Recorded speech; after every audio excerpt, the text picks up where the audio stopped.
Hi friends, మనలో చాలామంది stock మార్కెట్లో ఇన్వెస్ట్ చేసి లాస్ అయ్యి స్టాక్ మార్కెట్ అంటే ఒక ఫ్రాడు, చాలామంది పెద్ద పెద్ద వాళ్ళు ఆడే గేమ్ అని చెప్పి చాలామంది దీని నుంచి బయటికి వెళ్ళిపోతున్నారు. స్టాక్ మార్కెట్ అన్నది దేశంలో ఉన్న అతిపెద్ద సంపద సృష్టించే అతిపెద్ద అసెట్ స్టాక్ మార్కెటే. లాంగ్ టర్మ్లో ఉన్న వాళ్ళు మాత్రమే దీంట్లో ఎక్కువ మనం అచీవ్ చేయగలుగుతారు, దీంట్లో ఎక్కువ సంపాదించగలుగుతారు. మార్కెట్ని 1 to 2 ఇయర్స్ అబ్జర్వ్ చేసి మార్కెట్ ఏ ర్యాలీలో ఉందో చూడకుండా ఇన్వెస్ట్ చేసి దాంట్లో పోగొట్టుకునే వాళ్ళు ఎక్కువగా ఉంటారు. మీరు ఎప్పుడైనా షార్ట్ టర్మ్లో వితిన్ 1 ఇయర్లో లేకపోతే 1 మంత్లోనే కోటీశ్వర్లు అవుదామని చెప్పి ఆలోచించకండి.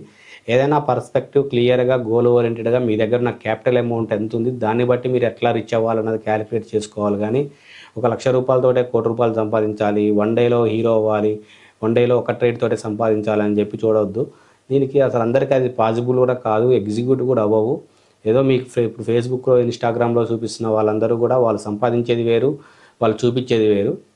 సో మీకు కూడా చాలామంది టిప్స్ ఇస్తుంటారు, వాట్సాప్లో డైలీ కాల్స్ అని చెప్పి ఇస్తుంటారు, పెయిడ్ టిప్స్ ఇస్తుంటారు. వీళ్ళందరినీ నమ్మి మీరు కూడా కొన్ని రోజులు చేస్తారు, తర్వాత వాళ్ళు కూడా ఎవరు మిమ్మల్ని కరెక్ట్గా గైడ్ చేయరు. మీరే అనాలిసిస్ చేసుకోవాలి, మీరే చదువుకోవాలి. ఇది ఎలా చేయాలి, ఏంది, మీరు ఎటువంటి న్యూస్ చదవాలి, ఎక్కడ మీకు కరెక్ట్ ఇన్ఫర్మేషన్ వస్తుంది, ఏ ఫైనాన్షియల్స్ ఎప్పుడు తెలుసుకోవాలి, ఇలాంటి కంప్లీట్ ఇన్ఫర్మేషన్ నా ఛానల్లో మీకు దొరుకుతుంది. మీరు సబ్స్క్రైబ్ చేసుకోండి, మీ ఫ్రెండ్స్ అండ్ ఫ్యామిలీ మెంబర్స్కి షేర్ చేయండి. నా పేరు Sai Krishna Varakala, certified mutual fund advisor from Hyderabad.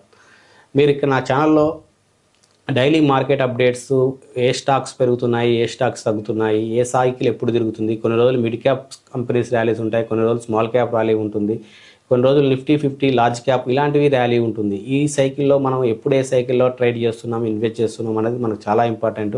కొన్ని రోజులు government stocks, government sector stocks కూడా మనం పెరగడం చూసాం లాస్ట్ కొద్ది సంవత్సరాలుగా. డిఫెన్స్ స్టాక్స్ కూడా లాస్ట్ 2 ఇయర్స్లో ఎలా పెర్ఫామ్ చేసామో మనం అందరం చూస్తూనే ఉన్నాం. ఇన్ఫ్రాస్ట్రక్చరు, గవర్నమెంట్ ఎక్కడ బడ్జెట్ ఎక్కువ అలొకేట్ చేస్తుంది, ఏ ఫండ్స్ ఎక్కువ పెరుగుతున్నాయి, ఏ కంపెనీస్ టెండర్స్ తీసుకుంటున్నాయి, ఇదంతా మనం డే టు డే అనాలిసిస్ చేసుకుంటూ మనం ఆ స్టాక్స్ని పిక్ చేసుకోవాలి. ఏ స్టాక్స్లో ఫారిన్ ఇన్వెస్టర్స్ డైరెక్ట్ ఇన్వెస్ట్ చేస్తున్నారో ఆ స్టాక్స్ని కూడా మనం పిక్ చేసుకోవాలి. ఎక్కువ ప్రమోటర్ హోల్డింగ్ ఉన్న స్టాక్స్ ఏమి ఉన్నాయి, ఇలాంటివన్నీ మనం అనాలిసిస్ చేసుకొని స్టాక్స్ని పిక్ చేసుకోవాలి. ఏ స్టాక్ పిక్ చేసుకున్నా మనం లాంగ్ టర్మ్ ఓరియంటెడ్ ఉండాలి. వారెన్ బఫెట్ గారు చెప్పినట్టు కొన్ని స్టాక్స్ని అసలు జీవితంలో కూడా అమ్మకూడదు, అలాంటి స్టాక్స్ని కూడా మనం పిక్ చేసుకోవాలి. మనకు ఇండియాలో ఇప్పుడు అండర్ వాల్యుయేషన్లో ఉన్న స్టాక్స్ ఏంటి, ఇవి ఏ సెక్టర్ బాగా అండర్ వాల్యుయేషన్లో ఉంది. రీసెంట్గా పవర్ సెక్టారు, ఎనర్జీ సెక్టర్ అన్నది అండర్ వాల్యుయేషన్లో కొనసాగుతున్నాయి కంపారిటివ్లీ బ్యాంక్స్. ఇవన్నీ వరల్డ్ వైడ్గా బ్యాంక్స్ కూడా చూసుకుంటే వరల్డ్లో చాలా బ్యాంక్స్ ఇప్పుడు అమెరికా, చైనా లాంటి బ్యాంక్స్ టాప్ 50లో ఉన్నాయి. మన ఇండియన్ బ్యాంక్ అయిన ఎస్బీఐ కూడా టాప్ 50లో కూడా లేదు. అంటే వచ్చే అప్కమింగ్ బూమ్లో మనకు బ్యాంకింగ్ సెక్టర్ కూడా బాగా ముందుకెళ్ళబోతుంది. మనలో చాలామంది మీరు కూడా చూస్తూనే ఉన్నారు, ప్రతి ఒక్కరు ఈరోజు ఈఎంఐలు, పర్సనల్ లోన్స్ చాలా కామన్ అయిపోయాయి. ఉపకరణాలు ఏది కొన్నా, ఇంట్లో ఏసీ, ఫ్రిడ్జ్ ఏది కొన్నా అందరూ ఈఎంఐ మీద కొనడం అలవాటు అయిపోతుంది. దీనివల్ల ఈ finance sector, small sector, NBFC ఇలాంటివన్నీ బాగా గ్రోత్ అవుతాయి ఫ్యూచర్లో. ఇలాంటి వాటి అన్నిటి గురించి నా ఛానల్ సబ్స్క్రైబ్ చేసుకోండి. ఎప్పుడు ఏ సెక్టార్లో ఇన్వెస్ట్ చేయాలి, ఏ స్టాక్స్ పిక్ చేసుకోవాలి, ఎప్పుడు అమ్మాలి, రైట్ టైంలో సెల్ చేయడం కూడా చాలా ఇంపార్టెంట్. ఎగ్జాంపుల్ మనం డిహెచ్ఎఫ్ఎల్ అనే స్టాక్ ఒకప్పుడు బాగా వెలిగింది, తర్వాత అది డీలిస్టింగ్ అయిపోయింది. అసలు ఎన్ని స్టాక్స్ డైలీ డీలిస్టింగ్ అవుతున్నాయో మీకు తెలుసా? అలాంటి ఇన్ఫర్మేషన్ కూడా నేను డైలీ నా ఛానల్లో పోస్ట్ చేస్తూ ఉంటాను.